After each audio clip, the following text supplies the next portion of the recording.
प्रिय विद्यार्थियों, गौतम धर्म सूत्र के तृतीय प्रश्न के अंतर्गत 10 अध्याय हैं। इसमें प्रथम अध्याय से लेकर जो 7वां अध्याय है अर्थात 7वें अध्याय तक पाप कर्म क्या है, कौन कौन से पाप कर्म हैं, उनका प्रायश्चित, त्याज्य व्यक्ति, पातक, महापातक, साथ ही साथ प्रायश्चित आदि का इसमें वर्णन किया गया है। और 8वें अध्याय में कृच्छ जो व्रत है उसका वर्णन है, 9वें अध्याय में चांद्रायण व्रत का, और 10वें अध्याय में संपत्ति का विभाजन किस प्रकार से किया जाए, किस किस को संपत्ति जो है उसमें उनमें विभक्त की जाए, किस प्रकार से इसका वर्णन किया गया है। तो जो प्रथम से लेकर 7वां अध्याय है, इन सारे अध्यायों में मुख्य रूप से तो हम देखें तो पाप कर्म और प्रायश्चित, इनका ही प्रधान रूप से जो है वर्णन किया गया है कि पाप कर्म क्या है और उनका प्रायश्चित कैसे हो सकता है, उन पाप से कैसे शुद्धि मिल सकती है। तो इनका वर्णन करते हुए तृतीय प्रश्न के प्रथम अध्याय में कहते हैं वर्ण धर्मश्च आश्रम धर्मश्च, कि वर्णों के धर्म और ब्रह्मचर्य आदि आश्रमों के धर्म के विषय में तो हमने प्रथम और द्वितीय प्रश्न में जो है व्याख्या कर ली है। अब प्रायश्चित के विषय में हम अध्ययन करेंगे, प्रायश्चित के विषय में बताया जाएगा। तो प्रायश्चित अर्थात किसका प्रायश्चित? प्रायश्चित हम तब करते हैं जब कोई बुरे कर्मों में संलग्न होते हैं, पाप कर्म में संलग्न होते हैं, कि संसार में मनुष्य बुरे कर्मों के द्वारा पापयुक्त होता है। और अयोग्य कैसे होता है कि अयोग्य व्यक्तियों के लिए यज्ञ करने से भी वो पतित हो जाता है,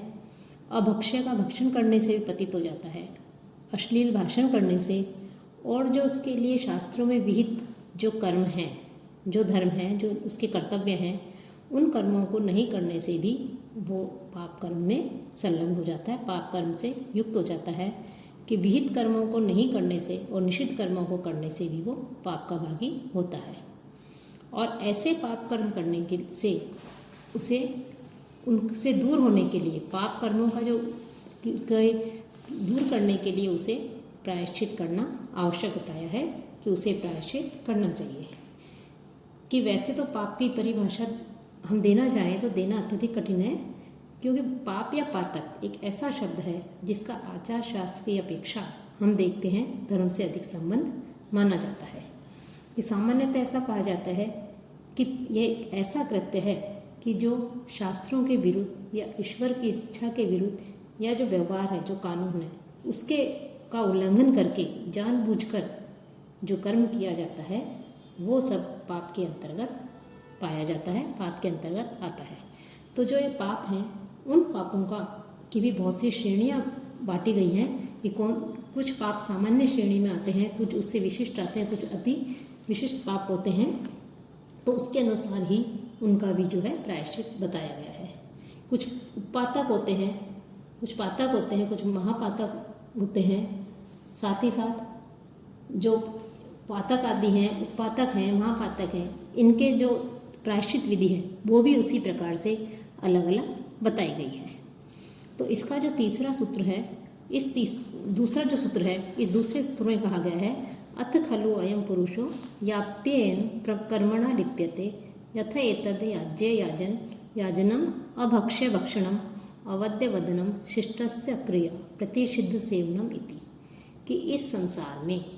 मनुष्य जो है वो बुरे कर्मों के द्वारा पापयुक्त होता है। कि एनु कर्मणा, कि बुरे कर्मों के द्वारा, पाप में जो कर्म है, निंदित जो कर्म है, उनके द्वारा वो पापयुक्त होता है। अयोग्य कोई व्यक्ति है, अयाज्य, यदि कोई अयोग्य व्यक्ति है, ऐसे व्यक्ति के लिए यदि वो यज्ञ करता है, जो निषिद्ध है खाने का, ऐसा अभक्ष्य है, ऐसे पदार्थ यदि वो भक्षण करता है, और जो असत्य या अश्लील भाषण करने का शास्त्रों में निषेध है, यदि इस प्रकार का वो भाषण करता है, अश्लील भाषण करता है, असत्य बोलता है, साथ ही साथ जो उसके लिए शिष्टस्य क्रिया, कि जो उसके लिए कर्म बताए गए हैं, शिष्टस्य क्रिया, कि जो शास्त्रों में विहित जो कर्म है उनको नहीं करने से, प्रतिषिद्ध सेवन, और जो निषिद्ध कर्म है उनको करने से, कि उसके लिए जो शास्त्रों में विहित कर्म है उसके धर्म के अनुरूप, उसके वर्ण के अनुरूप, आश्रम के अनुरूप उन कर्मों को नहीं करके जो उसके लिए निषिद्ध कर्म है उनको करने से व्यक्ति पाप का भागी होता है। और वहाँ पर जो है उसे प्रायश्चित करना चाहिए। कुछ लोगों का कहना है कि प्रायश्चित नहीं करना चाहिए। कुछ का तो कहना है कि इस प्रकार के कर्म करने से वो पाप का भागी होता है, उससे के लिए प्रायश्चित का विधान है, प्रायश्चित करना चाहिए। कुछ का कहना है कि प्रायश्चित नहीं करना चाहिए क्योंकि पुण्य और पाप इस प्रकार के कोई कर्म जो है वो नहीं होते हैं। लेकिन अन्य लोग जो हैं, धर्मशास्त्रकार हैं, स्मृतिकार हैं, सूत्रकार हैं, वैदिक शास्त्रों में ज्ञाता है, उनका कहना है कि यदि कोई शास्त्र निषिद्ध कर्म करता है, जो पाप की श्रेणी में आता है, ऐसे कर्मों को करता है, तो इसके लिए उसे अवश्य प्रायश्चित करना चाहिए। क्योंकि कहा भी गया है, पुनः स्तोमे निष्ठवा पुनः सवनम आयन्ति इति विज्ञायते, कि क्योंकि कहा गया है कि जो पुनः स्तोम यज्ञ करता है वह पुनः सवन प्राप्त करता है। अर्थात जो यदि किसी कारण से वो पाप कर्म करता है और उसका यदि वो प्रायश्चित कर लेता है और फिर वो यज्ञ हवन आदि करता है, इस श्रुतियों एवं स्मृतियों के कर्मों के योग्य वो प्रायश्चित के द्वारा हो जाता है। साथ ही साथ व्रात्यस्तम यज्ञ कहा गया है कि जिस ऐसा तब भी जो है वो प्रायश्चित यज्ञ करके भी वो वापस जो है अपने कर्मों को कर सकता है। कि जो अश्वमेध यज्ञ करता है वह सभी पापों को पार करके कर जाता है और ब्रह्म हत्या के पाप से भी मुक्त हो जाता है। कि कुछ लोगों का कहना है जो ये मानते हैं कि पाप जो प्रायश्चित है करना चाहिए, कुछ का कहना है कि प्रायश्चित नहीं करना चाहिए। लेकिन यदि किसी भी प्रकार से यदि कोई पाप कर्म में संलग्न होता है तो उन पापों को दूर करने के लिए उसके लिए यज्ञ आदि, चाहे वो यज्ञ आदि हो या पूजा आदि हो या किसी भी प्रकार का उसके लिए प्रायश्चित का विधान हो,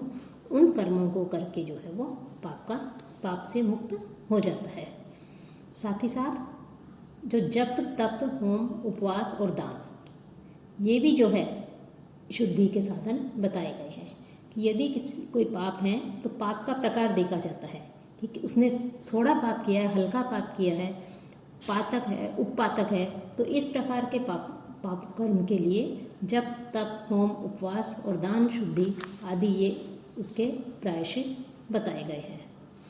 साथ ही साथ इसमें आगे कहते हैं कि उपनिषदों वेदांत है, कि जो उपनिषद है वो वेदांत सभी वेदों का संहिता पाठ, मधु शब्द से युक्त ऋजुवेद का अंश अर्थात ऋत चय सत्यम चय आदि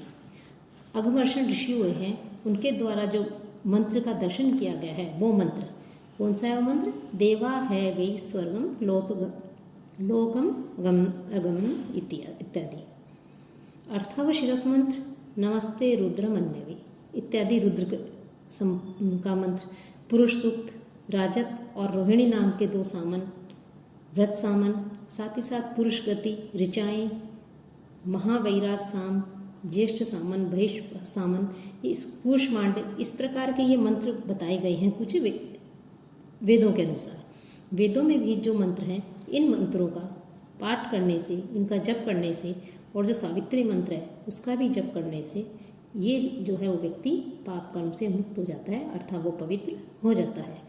कुछ ऐसे मंत्र बता दिए कि इन मंत्रों का जप करने से, कहा था जप दान आदि के द्वारा वो पवित्र हो जाता है, तो इन मंत्रों का जप करने से वो व्यक्ति पवित्र हो जाता है। साथ ही साथ यदि किसी ने अनजाने में कोई पाप कर्म कर दिया हो तो उस पाप से मुक्त होने के लिए उसे एक तरह से केवल दूध का भक्षण करने के लिए कहा गया है। केवल वो दूध का भक्षण करे, पयोव्रतता, केवल दूध पर आश्रित रहे, शाक भक्षता या केवल शाक जो है उसका भक्षण करे, फल भक्षता, केवल फलाहार करे कि फल का सेवन करे, अन्य अन्न आदि का, दूध आदि का वो सेवन नहीं करे। साथ ही साथ प्रसृत याव को कि केवल उतना ही धारण करे जिससे उस अन्न को प्राप्त करे, जिससे वो उसका जीवन चलता रहे। कि अपने को जीवित रखने के लिए, जीवन धारण करने के लिए पर्याप्त मात्रा, अल्प मात्रा में जो है 1 मुट्ठी इस प्रकार से जो है भोजन को वो प्राप्त करे। साथ ही साथ घी आदि है, उस घी आदि का भी थोड़ा सा प्राशन कर सकता है। और सोमपान आदि के लिए भी उसे कहा गया है पंचगव्य आदि, इसका भी वो पान करे तो वो पाप कर्म से मुक्त हो जाता है, पाप कर्म से उसे मुक्ति मिल जाती है। साथ ही साथ जो जप बताया था तो उस जप के लिए कह रहे हैं कि जप के कौन से स्थान हैं, कि सभी जो पर्वत हैं वो सारी नदियाँ, पवित्र कुंड, तीर्थ स्थान, ऋषियों के आश्रम, गाय जहाँ रहती हैं, गायों के रहने का स्थान और देवता का मंदिर, ये सारे जप के स्थान हैं। तो व्यक्ति इन स्थानों पर जाकर भी यदि उसने कोई पाप किया है तो उस पाप को से मुक्त होने के लिए वो वहाँ जाकर के जप कर सकता है। अपने पवित्र मन से, अपनी आत्मा से वास्तविक रूप से वो जप आदि करता है तो पाप कर्म से जो है वो मुक्त हो जाता है। साथ ही साथ जो तप बताया है, उस तप के द्वारा भी जो है वो अपने जो पाप कर्म हैं उनसे मुक्त हो जाता है। तो तप क्या है कि ब्रह्मचर्य व्रत का पालन करना, मैथुन का त्याग, ये इस प्रकार से इसके द्वारा पाप कर्म से मुक्त हो जाता है। सत्य भाषण करना, प्रातः एवं सायं और मध्याह्न का, ये तीनों समय में जो है वो यज्ञ आदि करे, स्नान आदि करे। और जो स्नान आदि जब करे तो उसके पश्चात उन गीले वस्त्रों को ही धारण करे, पृथ्वी पर वो शयन करे और भोजन का त्याग कर दे, प्राणायाम आदि का जप करे। तो इस प्रकार से ऐसे तप करता हुआ व्यक्ति भी जो है पाप कर्म से मुक्त हो जाता है। साथ ही साथ दान के विषय में कह रहे हैं कि स्वर्ण, गाय, वस्त्र, अश्व, भूमि, तिल, घी और अन्न आदि ये दान के रूप में दिए जाते हैं। अब प्रायश्चित कितने समय के लिए रहता है, इसके लिए कह रहे हैं कि 1 वर्ष, 6 मास, 4 मास, 3, 2 मास या 1 मास, अथवा कह सकते हैं 24 दिन, 12 दिन, 6 दिन, 3 दिन तथा 1 दिन और 1 रात। ये इन प्रायश्चितों का समय है कि जिस प्रकार का पाप किया है उसके अनुरूप ही समय बता दिया कि जैसे पाप किया है उस पाप के अनुरूप ही उसके लिए प्रायश्चित बता दिए और उनका समय भी जो है इसमें विहित बता दिया गया है कि जहाँ जप आदि के द्वारा किसी पाप कर्म के विषय में यदि ये जप आदि के द्वारा उसकी मुक्ति नहीं हो सकती उस पाप से, तो इच्छा अनुसार ये राजा का कर्तव्य है कि उसे कोई भी जो है वहाँ कोई भी कार्य किया जा सकता है कि इच्छा अनुसार उनमें से कोई भी जप, तप, दान आदि जो बताए हैं उनमें से कोई भी पाप को दूर करने का उपाय वो कर सकता है। जो बड़े पाप हैं उनके लिए बड़ा प्रायश्चित करना चाहिए। एनह सु गुरुषु गुरुणी लघुषु लघुनी, कि बड़े एनह कि जो बड़े पाप हैं उन पापों के लिए बड़ा प्रायश्चित करना चाहिए और लघुनी जो छोटे पाप हैं उनके लिए छोटा प्रायश्चित करना चाहिए। साथ ही साथ कृच्छ, अतिकृच्छ और चांद्रायण, ये भी प्रायश्चित के प्रकार हैं कि जो छोटे पापों जो हैं उन पापों के लिए तो जप, तप, दान आदि इस प्रकार से बता दिए हैं, लेकिन जो और भी पाप के जो प्रकार बताए गए हैं उन पाप के जो प्रकार हैं उनके अनुरूप ही बड़े जो पाप होते हैं उनमें कृच्छ, अतिकृच्छ और चांद्रायण ये सभी प्रायश्चित बताए गए हैं कि इन व्रतों का पालन करना चाहिए। कि बड़े पापों में ये सभी करने होते हैं, छोटे कोई पातक होते हैं उनमें एक एक करने होते हैं, और उससे भी कोई छोटे लघुतम पाप होता है उसके लिए कृच्छ प्रायश्चित होता है, छोटे पाप के लिए अतिकृच्छ होता है, और जो बड़े जो महापातक हैं जो पाप हैं उसके लिए चांद्रायण जो है बताया गया है। तो इसी प्रकार से और उस सबसे बड़ा जो अत्यधिक जो बड़े पाप हैं उन बड़े पापों में महापातकों में कृच्छ, अतिकृच्छ और चांद्रायण ये सारे ही करने पड़ते हैं। तो इस प्रकार से यहाँ पर इस प्रथम अध्याय में इसका विवेचन किया गया है। साथ ही साथ जो द्वितीय अध्याय है, इस द्वितीय अध्याय में राजा की हत्या करने वाला, शूद्र के लिए यज्ञ करने वाला, शूद्र से धन लेकर के यज्ञ करने वाला, वेद की हानि करने वाला, विद्वान ब्राह्मण की हत्या करने वाला, और ये सभी पाप कर्म में आते हैं। तो यदि ऐसे ये पाप कर्म यदि पिता करता है तो ऐसे पिता के परित्याग करने का भी शास्त्रों में विधान किया गया है कि यदि इस प्रकार के पाप कर्म में पिता संलग्न रहता है तो पुत्र जो है उसको ये पूर्ण अधिकार होता है कि वो ऐसे पिता का परित्याग कर दे। अब उसको परित्याग करने के लिए कहा गया है, तो परित्याग कैसे करे उसके लिए कहे हैं इस द्वितीय अध्याय में, तस्य विद्या गुरुन्यो योनि संबंधाश्च सन्निपात्य सर्वाणि उदकादिनी प्रेत कार्याणि कुर्युः। अब पाप कर्म में संलग्न पिता का परित्याग कैसे करें उसके लिए कहा गया है कि ऐसा जो व्यक्ति है उस व्यक्ति के आचार्य, गुरु और उपाध्याय को, कि जो त्यागने योग्य जो व्यक्ति है, जो पिता है जिसने जो पाप कर्म में संलग्न है, ऐसे व्यक्ति के जो आचार्य रहे हैं, जो गुरु रहे हैं, उपाध्याय रहे हैं, मामा आदि है, अपने जो सगे संबंधी हैं, उन सभी को बुलाकर उस व्यक्ति का जिसका कि वो त्याग कर रहा है उसके लिए श्राद्ध आदि के सभी उदकदान आदि कर्म कर देना चाहिए। अर्थात मृत्यु के पश्चात जो कर्म किए जाते हैं वो सारे कर्म पाप में संलग्न यदि पिता है तो उसके लिए पुत्र कर सकता है, उसके लिए पिता जो है मरे समान हो जाता है। तो इन सब के सामने वो उनके लिए वो मरने के पश्चात जो कृत्य किए जाते हैं वो कर सकता है।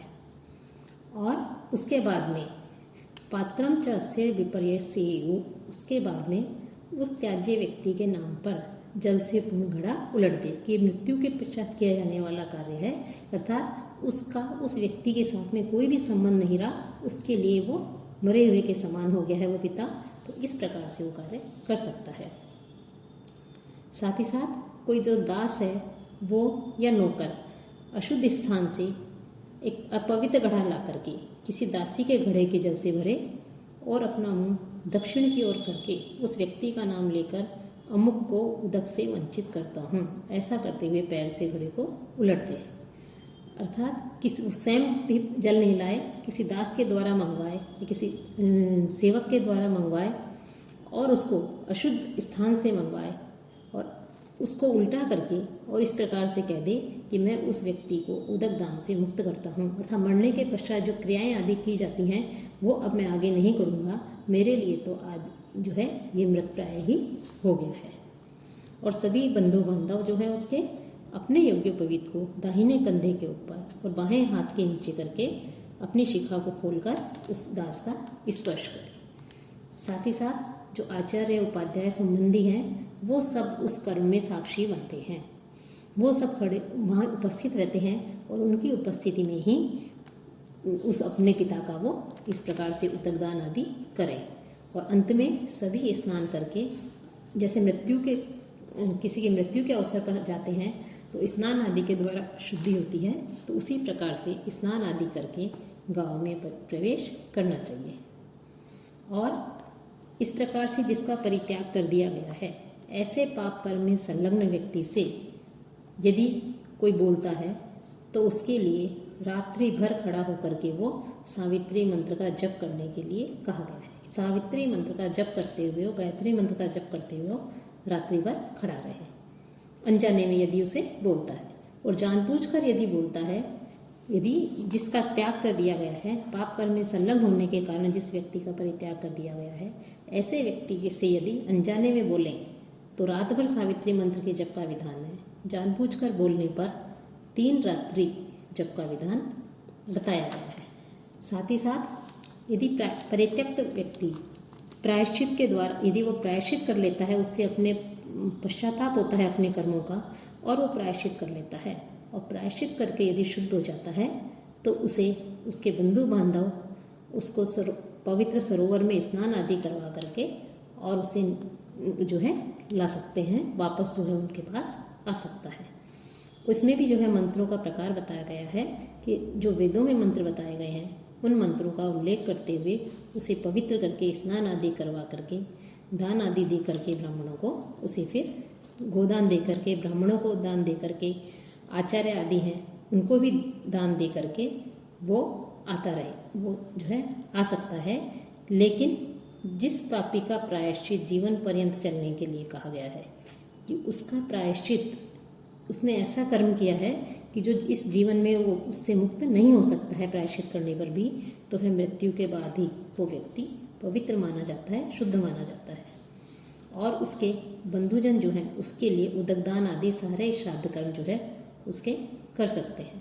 तो इस प्रकार से यहाँ पर जो छोटे पातक हैं या जो पाप कर्म में संलग्न पिता है उसके पुत्र को उसका परित्याग का अधिकार दिया गया है। तो इस सब का इस द्वितीय अध्याय में वर्णन किया गया है।